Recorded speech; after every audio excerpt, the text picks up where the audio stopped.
सो एम्बेलिया राइब्स, जिसका common name again हम हमेशा पढ़ते हैं कि इंडियन होम्योपैथिक ड्रग्स के कॉमन नेम बहुत सारे होते हैं, जिसमें से मैं बहुत ही इजी जो होते हैं, जो आप बहुत जल्दी लर्न कर सकते हैं, वो 2 या 3 कॉमन नेम्स आपसे शेयर करती हूँ। पहला कॉमन नेम है बिरंगा। बिरंगा एम्बेलिया राइब्स का कॉमन नेम है, बाबेरंग इसका कॉमन नेम है और विदंगा इसका कॉमन नेम है। इसके जो फर्स्ट प्रूवर थे, जिन्होंने इस प्लांट को फर्स्ट प्रूव किया, उनका नाम है बाबू शिरीष चंद्र घोष और ये नेचुरल ऑर्डर से बिलोंग करती है, मतलब इसकी फैमिली है मिरिसिनी फैमिली को ये बिलोंग करती है, तो इसका नेचुरल ऑर्डर मिरिसिनी है। नेक्स्ट हम बात करते हैं इस मेडिसिन की खासियत के बारे में कि एम्बेलिया राइब्स क्यों एक बहुत डिफरेंट टाइप ऑफ मेडिसिन है। एम्बेलिया राइब्स को हम वॉर्म किलर कहते हैं। नाउ इन होम्योपैथी या फिर इंडियन होम्योपैथिक ड्रग्स जब हम आगे पढ़ते जाएंगे तो हम देखेंगे कि ऐसे कई मेडिसिन है जिसके पीछे किलर का नाम दिया हुआ है। आपको कहीं पर भी होम्योपैथिक ऑथेंटिक बुक्स में आपको एक किलर वर्ड कहीं नहीं मिलेगा। That means they give a surety कि डेफिनेटली वो उस चीज को किल कर देगी। जैसे एक मेडिसिन होती है जिमनेमा मदर टिंचर। मैंने जब अपने डायबिटीज मेलाइटिस की टॉप 3 मेडिसिन के मदर टिंचर के बारे में डिस्कस किया था तब बताया था। और जिमनेमा जो है उसको शुगर किलर कहा जाता है। इसी तरीके से एम्बेलिया राइब्स को वॉर्म किलर कहा जाता है। ना वॉर्म के लिए हम सिना पढ़ते हैं, हम स्पाइजीलिया पढ़ते हैं, हम teucrium marum verum TMV medicine पढ़ते हैं। Embelia ribes again a very important medicine. Short जो है, आपको दूसरा कुछ सोचने की जरूरत ही नहीं है। It is going to take out the tapeworms, every kind of worm from the rectum, and it's going to expel out all those worms. So it's going to surely kill the worms 100%. So that's why it is called worm killer. So Embelia is another very important medicine for children because we have seen कि जो worms है वो ज़्यादातर बच्चों में परेशानी होती है, but it's not like that. You cannot give it to the adults, you cannot give it to the old age person. You can surely, and again it is going to work the same way as it is going to work in the children. तो इसीलिए आप adults में, old age में किसी को भी दे सकते हैं। ऐसा बिल्कुल नहीं है कि चिल्ड्रन रेमेडी है तो सिर्फ बच्चों के वॉर्म्स को ही ये किल करेंगे एंड एक्सपेल करेंगे। अब जब हमें पता है कि ये वॉर्म किलर है तो हमारे लिए इसको समझना, इसके सिम्टम्स को याद रखना बहुत ज़्यादा आसान हो जाता है। क्यों आसान हो जाता है? क्योंकि इसके सारे सिम्टम्स जो है हम अगर जानते हैं कि जिनके भी पेट में, जिनके भी इंटेस्टीन में, बच्चों के या बड़ों के जिनके भी वॉर्म्स होते हैं, तो उनके जो सिम्टम्स होते हैं वो सभी सिम्टम आपको एम्बेलिया में मिल जाएंगे। सबसे पहले हम बात करें माइंड की, तो माइंड में बहुत ही रेस्टलेस, एक बेचैनी बच्चे को, वो बहुत ज़्यादा इल ह्यूमर होगा। जहाँ पर भी मैं बच्चा वर्ड यूज़ कर रही हूँ, डोंट यू गेट कंफ्यूज कि इट इज़ ओनली फॉर बच्चे, it is only for children, it's not like that. पर ये क्योंकि चिल्ड्रन रेमेडी है तो थोड़ा एम्फेसिस ज़्यादा बच्चों की तरफ दिया जाता है। बहुत ज़्यादा इल ह्यूमर हो रहे हैं, इरिटेबल हो रहे हैं, सिर्फ गोद पे है, बहुत ज़्यादा आप हमेशा रोना, चिल्लाना, चीखना, इतनी इरिटेबिलिटी हो जाती है। मेंटली दे आर वेरी इल ह्यूमर्ड। आपको जो चीज़ चाहिए वो दे देंगे तो भी उसको वो फेंकते हैं और हर समय या तो उदास हो जाना या चीखना, चिल्लाना, शैतानी करना। आप समटाइम्स वो बहुत ज़्यादा डर जाते हैं, sometimes they are very playful, अच्छे से खेल रहे होते हैं। इस काइंड की मेंटल पर्सनालिटी आपको एम्बेलिया में मिलती है।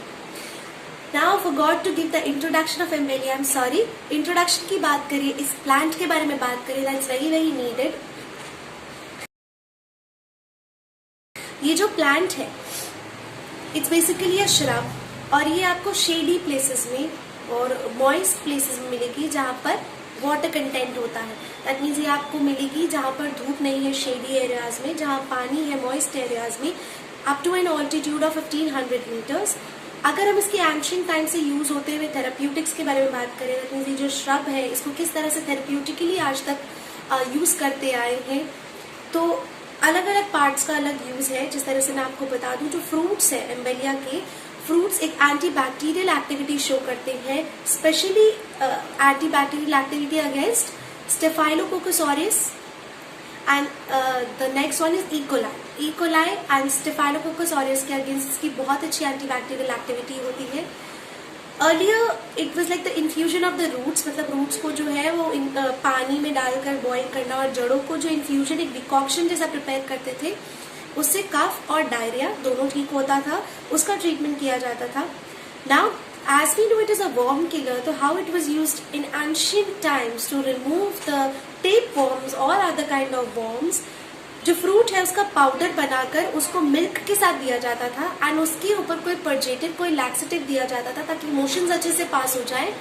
वाइल मोशंस अच्छे से पास हो जाए क्योंकि ये जो है किल तो कर देगा, वर्म्स को किल कर देगा. Now it's very much needed that all the worms get expel out of the body. They should not stay inside the intestine. तो पर्जेटिव देने से ये होता था कि पेट बहुत अच्छे से साफ हो जाता था, जिसमें कि जो डेड जितने भी वर्म्स हैं जो मर गए हैं इसके फ्रूट के पाउडर को लेने से, वो सभी एक्सपेल आउट हो जाए. So earlier so it was an ancient remedy to get rid of tapeworms and everything. तो इसीलिए जो है जब होम्योपैथिकली इसको दिया गया तो they have seen that yes it is wonderful medicine for worms. अगर हम बात करें जनरल सिम्टम्स के बारे में तो आपको इचिंग जो है, नोज में इचिंग मिलती है. बच्चे जो है हर समय नोज प्रिक करना, यूं पिलो के अगेंस्ट रगड़ना, नाक के अंदर फिंगर देना, दैट मीन्स उनको कहीं ना कहीं इचिंग होती रहती है. कई बार आपको रेड भी मिलेगी नोज, उनकी टंग आपको ड्राई मिलेगी. बच्चों को भूख बहुत ज्यादा लगेगी. जिनके भी पेट में वर्म्स होते हैं हमेशा कहते हैं ना कि एब्डोमेन, पेट जो है बहुत मोटा मोटा है, ब्लोटेड हो रहा है, लेकिन बच्चे के हाथ पैर बिल्कुल पतले हैं. एंड वेरी इंपॉर्टेंट, बच्चे के हाथ पैर पतले, वो खा बहुत अच्छे से रहा है, खाना खाने की तुरंत बाद वो फिर खाने के लिए मांगता है. So he is too much hungry, he is eating well but still उसको शरीर पे कहीं नहीं लग रहा है, वो फिर भी बहुत ज्यादा इमैसिएटेड एंड वीकेंड है.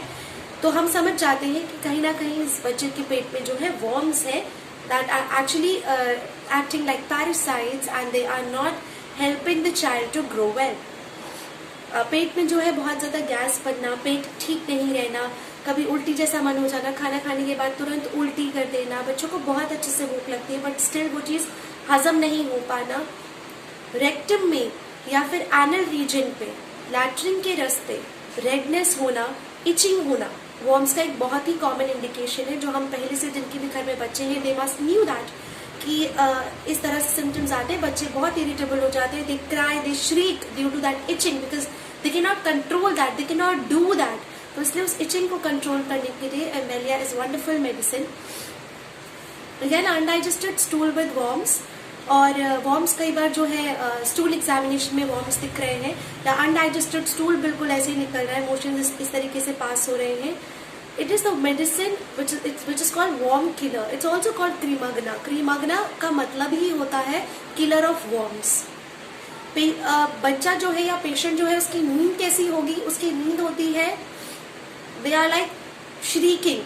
कई बार सोते सोते अच्छे से जोर से बच्चा चिल्ला पड़ेगा, जोर से रो पड़ेगा नींदों में. ग्राइंडिंग करते हैं, दांतों को जो है ग्राइंड करते हैं, पीसते हैं दांतों को, क्लेंचिंग कर लेते हैं दांतों की type. That is seen in Embelia Ribes. That is actually seen in all the children who are having worms in their stomach. Urine की अगर हम बात करें, urine is like very pungent. Pungent किस तरह का स्मेल होता है अगर मैं बताऊं, अगर आपने कभी भी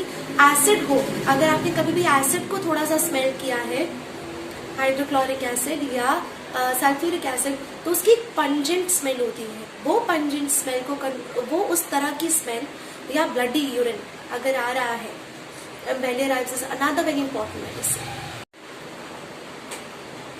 एक और एडिशनल सिम्टम मैं आपसे यहाँ शेयर करना चाहूंगी. कई बार बच्चों को बुखार बहुत ज्यादा अनरीजनेबली बुखार चढ़ जाता है.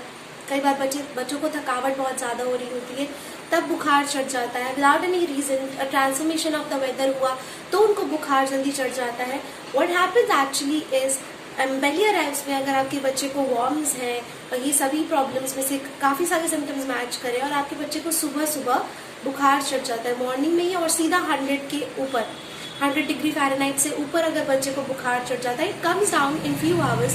लेकिन आप देख रहे हैं 2-3 दिन से रोज आपके बच्चे को सुबह बुखार चढ़ रहा है, embelia ribes is another very important medicine for that. आप पोटेंसी कौन सी सिलेक्ट करेंगे? हम हमेशा बात करते हैं कि जब भी हम इंडियन होम्योपैथिक ड्रग्स की बात कर रहे हैं, we get to know that the mother tinctures are most successful for prescription, for if you are taking it orally, then it's wonderful to take mother tinctures.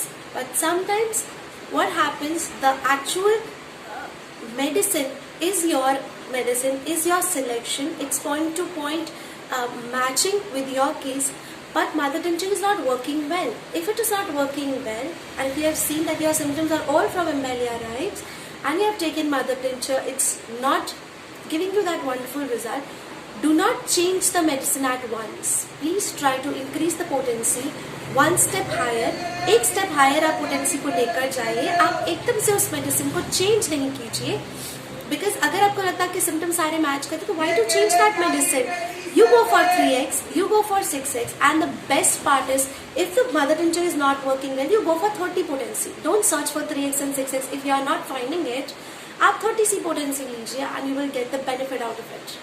So this was all about Embelia Ribes. It must be a requested video from one of the viewer, one of the subscriber, and I hope आपको ये video अच्छी लगी होगी. आप सबको अगर पसंद आई तो please do give a big fat thumbs up and share it with your friend. Give it to your family members. अगर आपके घर में कोई बच्चा है जिसको ये परेशानी है, without any doubt you give to that. Mother tincture अगर बच्चा नहीं ले रहा है, go for 30 potency. It's going to work well. And this was all about Embelia Ribes. Do subscribe my channel. I'm requesting you, please do subscribe my channel and press the bell icon right next to the subscription button. जब तक मैं अपनी next video लेकर आ रही हूँ, stay happy and stay connected with homeopathy. Thank you so much.